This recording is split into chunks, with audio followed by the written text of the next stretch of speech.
कभी हथेली पर नाम लिखता रहा,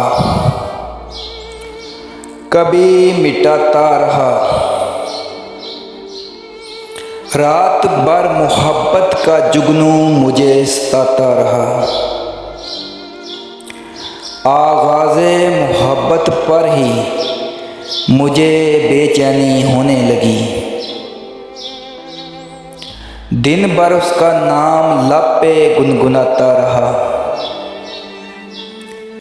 इकरारे मोहब्बत उसको कर न सका। देखकर उसको यूं ही शर्माता रहा। मुझको उड़ती हुई तितलियां पसंद थीं, इसलिए मैं अपने दामन पर फूल सजाता रहा।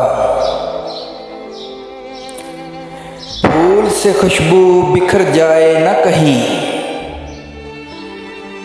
इसलिए हर किसी की नज़र से छुपाता रहा।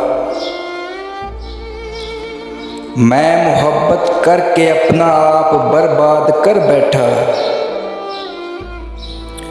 वो समझदार था, मोहब्बत करके भी मुस्कुराता रहा।